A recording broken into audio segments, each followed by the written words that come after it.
The morning mist still hung low over the lake when I backed my old truck into the driveway of my new home, a quiet cabin I'd spent half my life dreaming about. The water shimmered like glass, untouched, reflecting the pine trees that surrounded it. It was perfect. After 20 years in city chaos, I finally had peace, or so I thought. I had on the land for barely 48 hours when the pounding started on my front door. 3 people stood on my porch, clipboards in hand, wearing matching polo shirts and fake smiles that couldn't hide the authority in their eyes. "Good morning," the woman in front said sharply. "We're from the Silver Pines Homeowners Association. You must be the new resident." I smiled politely. "That's me. Name's Mark. What can I do for you?" "Well," she said, flipping a page on her clipboard, "you've moved into property 4B, the one by the lake. Unfortunately, that lake and the docks behind your house are part of our home-managed recreation area. We'll need you to sign the community lake usage agreement and pay the $500 annual fee." I blinked, confused. "Sorry, ma'am, but you must be mistaken. I bought this land outright, lake included." Her smile faltered. "That's not possible. The lake belongs to Silver Pines." That was the moment everything changed.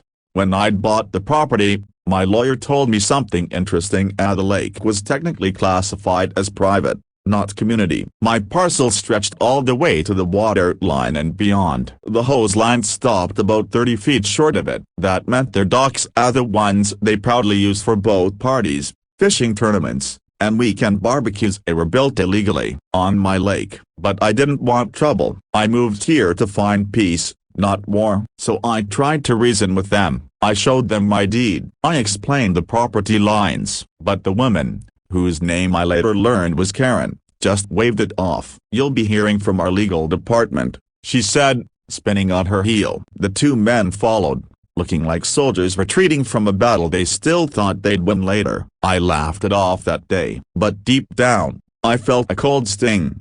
A week later, I found a letter taped to my door. Notice of violation. According to the home, I was illegally occupying community property. They demanded I vacate the lake perimeter and remove unauthorized fencing and structures. That would have been funny if they hadn't also shut off my access to the private road leading to the nearest store. I was being boxed in. They even started spreading rumors in the neighborhood Facebook group that I was a squatter, that I'd stolen community land. Then came the day I caught Karen herself on my property, ordering contractors to install new no trespassing signs by my dock. I'd had enough.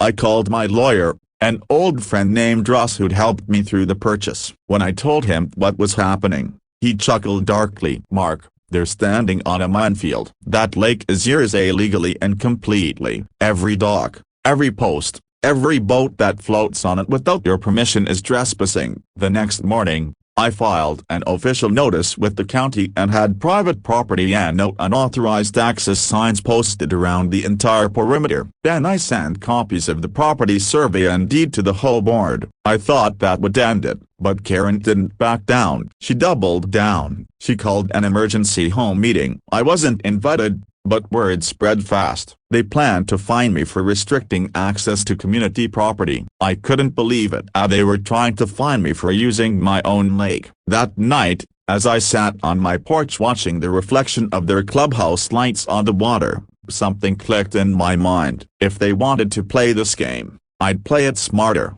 See, the home's precious docks, all 5 of them, weren't just sitting on my lake. They were anchored to my land below the waterline, meaning they were technically illegal structures. With Russ's help, I drafted a formal notice giving the whole 14 days to either pay $1,000 per month in rent for dock usage or remove the docks entirely. If they refused, I'd have the county enforce a cease and desist and remove the docks myself. I hand-delivered that notice at their next board meeting. Karen's face went pale. "You a broken bar, you can't do this," she stammered. "Oh, I can," I said calmly, "and I already did. County records show those docks are built on private property and mine. You've been using them without permission for years." The silence that followed was golden. Of course, they tried to fight it. They hired a lawyer. They threatened lawsuits. They even called the sheriff, claiming I was blocking community access. The sheriff, after checking the records, just shrugged and said, He's right, this lake's his. You folks might wanna take those docks down. Within a month, the hoe caved. They couldn't afford the legal fees or the rent. I watched as workers dismantled every single dock, piling the planks into trucks like trophies of a battle they'd lost. The residents weren't happy at first. They blamed me until I invited them over for a community gathering. I grilled burgers, handed out cold drinks, and explained what had really happened. By the end of the night, most of them were shaking my hand. "We never knew," one older man said quietly. "Karen told us you were some city jerk trying to steal from us." I smiled. I just wanted peace, but peace needs respect on both sides.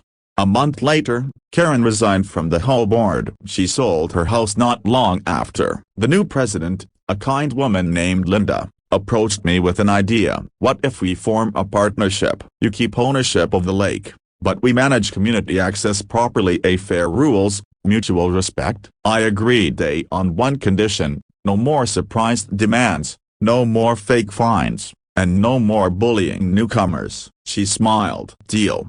Today, the lake is thriving. Families fish again, kids laugh on the shore, and every boat out there has my permission. The community treats me like a neighbor, not an enemy. Sometimes, as I sit on my porch at sunset, watching the water glow gold, I think back to that first morning, the pounding on the door, the fake smiles, the threats.